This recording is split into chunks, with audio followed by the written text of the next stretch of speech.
Hello, everybody. Welcome to our NetNomads community call. We have our monthly call on doing inner work.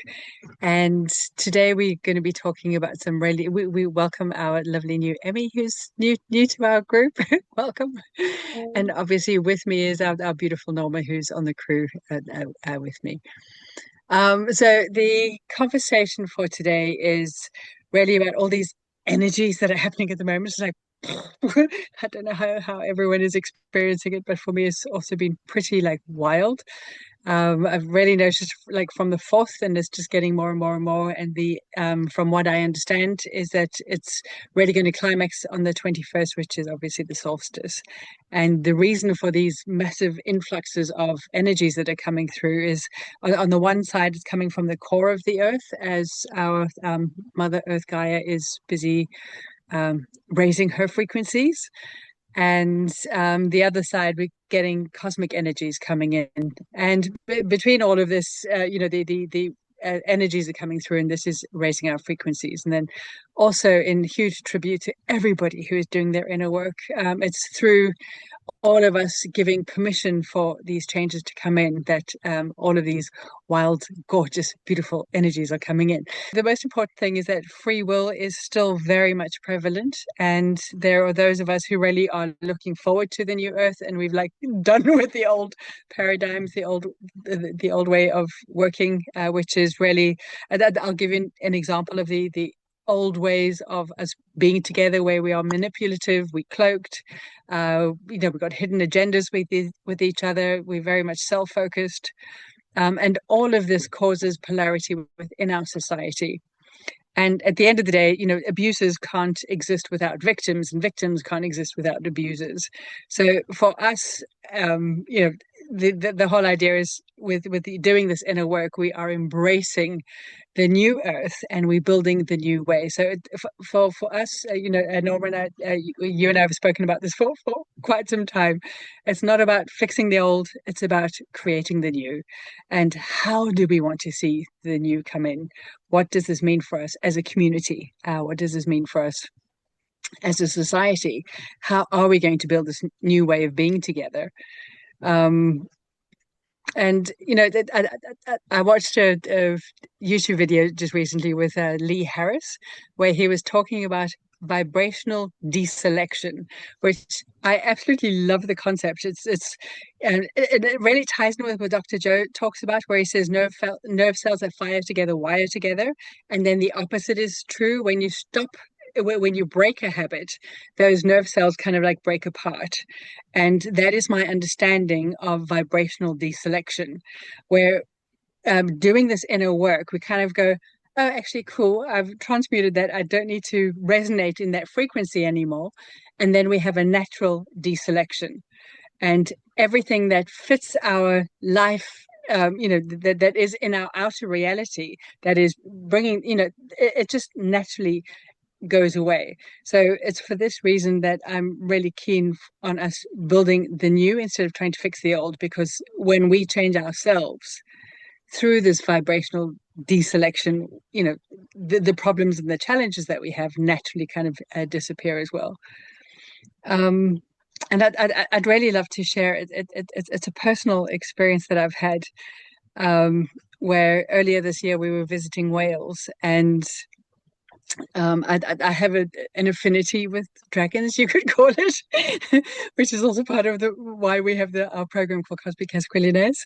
And it was really funny. I was asking my guys, so I wonder if there are any stories about dragons in Wales. And of course, my guides just started laughing at me and kind of I got the vision of the Welsh flag. So we ended up on a little like pilgrimage or whatever, and we ended up at Dinas Emrys. And trying to find out about why is there a red dragon on the Welsh flag. And the story is absolutely fascinating. There's this count, or this noble person wanted to build a fort on this land, and whenever his people were trying to put something together, the next day they go and everything was like fallen apart. So some magicians or some local advisors said to this guy, you have to get, I mean, it's quite horrific when you think about it. He says, but you have to get a fatherless boy and sacrifice him, and his blood will appease it, and then that will work. So they went off and they found this fatherless boy, and they were about to, sacrifice him and shed his blood to appease whatever was causing this. And then this young boy said, well, instead of doing that, there is an underground lake and there are two dragons that are fighting. So they went and found out that there were two dragons, and the two dragons end up fighting with each other, and eventually the white dragon left, and it turned out that this fatherless boy was Merlin. which is like so bizarre. I mean, it really is funny. So I thought, well, I have to go and go to the land and see what it is. So my husband and I went to visit the land, and so I just sat. I found a spot and I just sat there and I was meditating, and pretty much as soon as I closed my eyes and I just like tuned in to the land, I had the Ho'oponopono prayer just come up. And so I was just repeating it, repeating it, and I just had visions of blood-stained land and just the battles and the wars and everything that had happened. And I mean, I was sobbing for on behalf of all the war and the just everything that we've done to each other was just really awful. So as I was just releasing this, eventually the emotion subsided, and I kind of stopped meditating. I opened my eyes, and in the corner there was like facing me, there was a little piece of slate, and the sun was shining right on that, and the voice was going, come and stand here. So I got up and I stood there, and I turned around and I looked back to where I was meditating, and behind me was this really big tree, which I thought was like a dead tree, or a winter tree. It was white, um, and uh, I felt drawn to. Hi, Sharon, welcome. Nice to see you. So I felt drawn to go to the tree, and I got up and I stood next to this beautiful tree, and I hadn't noticed that the bark was completely white. It kind of looked petrified. And so I was touching the tree, and as I was doing that, the same thing happened. It's like the Ho'oponopono prayer just came up, and I was just crying, and it just felt like there was like, centuries, millennia of just pain and war and everything that was coming up. And by the end of that, I got to realize that this white tree represented the white dragon, and the red dragon uh, like really represented the masculine patriarchal system, and the white dragon represented the feminine principle that was banished. So for me, it was about bringing the balance of the masculine and feminine principles together. And the reason why I'm sharing this story is all about, how do we build our the new way of being together. And it's not by trying to fix the old, but it's by stepping into where we are. What is it? Where are we currently? And then looking at where do we want to go? So it's that action of going to that little piece and turning around and looking back at where we want to go. And it is a beautiful segue into, our job as doing this inner work is about bringing in that balance within each and every single one of us, the balance of the masculine and the feminine energies, that we can do this dance within ourselves and step into our sovereignties. And with this means that all the old systems that are not in frequency with everything that is happening are crumbling, and we can see it around the world, all the crazy stuff that is happening. So when Norma and I were talking about what is our next book going to be in our book club, because Emmy, we've got a most wonderful book club where we meet, and we've just completed the Becoming Supernatural with Dr. Joe, and it was so deeply beautiful. So we were looking at what's our next book going to be, and Norma suggested quite a few books, and one of them was The Untethered Soul. And as soon as she mentioned that, I thought, no, the voice came to me really strong, like this is what we need to do, because this is going to support our community the best for the next thing. So, Norma, are you happy to um, talk a little bit more about the untethered soul and the surrender Yeah, experiment. yeah, yeah. Um, so it's a book structured around a central idea, which came from Michael A. Singer's youthful experiences when he was around 20. And he was sat with a friend and in front of the TV on the sofa, and realized when there were lulls in the conversation that there was this mad voice going off in his head saying, well, you've got to say something. What are you gonna, whatever. And that started a whole life journey for him of initially trying to get rid of the voice in his head, and then noticing that he's actually not the voice in his head, that we all are the awareness that hears it. So he takes us through this journey, and all of the chapters in the book are quite short. I think on Audible, the whole book is around 6.5 hours. So it's not a massively rich or lengthy read is the word I want to say. It is, however, very rich, and I think it beautifully complements the previous books that we've read, Mm, Becoming Supernatural, and the Jose Silva book, mm, which is all about mine. mind and soul and exploring more deeply. I think the value in this book is hearing it from someone else who's had completely different experiences, and hearing that journey expressed with different language and in a different way that I think helps us to understand it better. Mm, So, we've got the part one, which is about awakening consciousness, and it focuses on our true selves as the conscious observer or witness, and how we can tune into that seat of self, and how we can let go of our identity essentially. The second part focuses then on experiencing energy, and particularly the blockages. mm, And Michael A. Singer explains how our attempt to control our inner world affects our life energy and the flow of it, and how we work with emotional blockages. There's a section that he calls the inner thorn, mm, which and he works with such evocative imagery and stories, which I think is just wonderful. Part three is about freeing yourself and the path to freedom, and the path of unconditional love and happiness.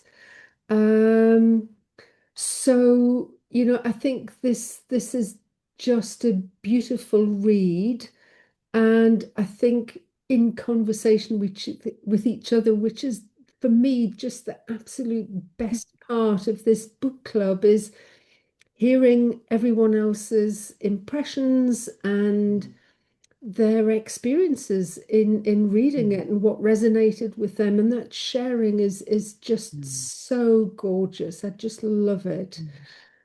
mm, So at the time that Michael A. Singer wrote The Untethered Soul, he also wrote a second book, which, well, I don't know whether he wrote two of them at the same time or whether he wrote one first and the other second. mm, I'm not sure, I can't remember.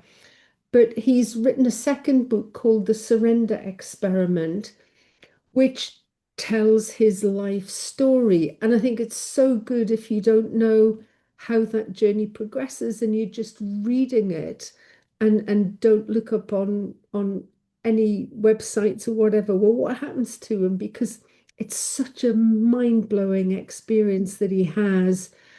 And he makes a pact with himself that he's going to surrender any form of control over his life, and he's going to leave it up to infinite intelligence, mm, and he's going to leave it up to flow.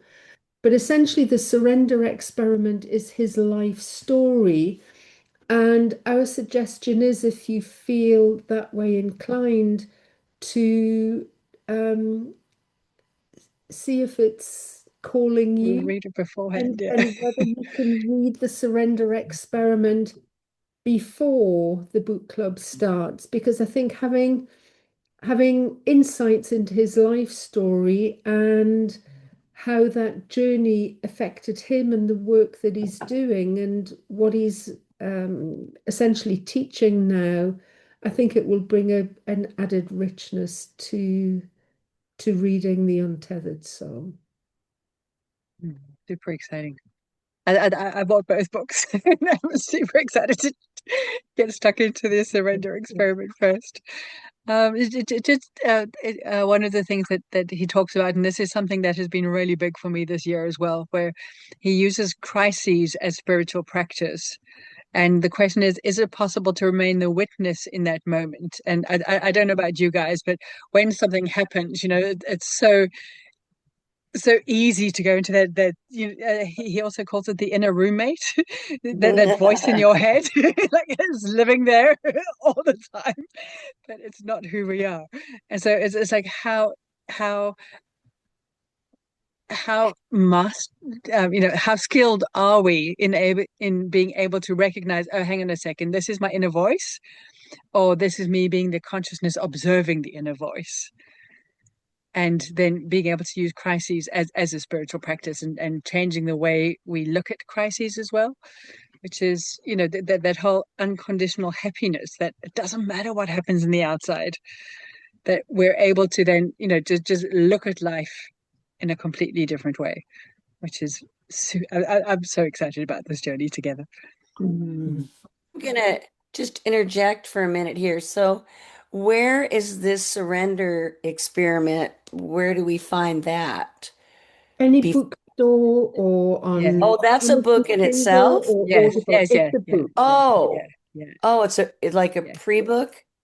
yeah. Or which Yes, one's the one of his life? Is that the one you weren't the sure he surrender wrote him at the experiment. same time or Yeah, yeah, oh, okay. yeah. And Yeah, in Telegram, Sharon, I've actually given you direct links to both Surrender Experiment oh, and to the other one oh, if you you want to check did. Telegram. Yeah, That's, I'm yeah. thinking I might have the Untethered Soul. Oh, If I awesome. don't have it, Yeah. then I was really almost going to buy it once because I remember reading about it and reading about his Yeah, story and yeah, hearing him talk at different times. And he yeah. talks about you talk about our how to be with our triggers. Yes. And he's saying if you can just be with the weather as it is and not Right. complain, right?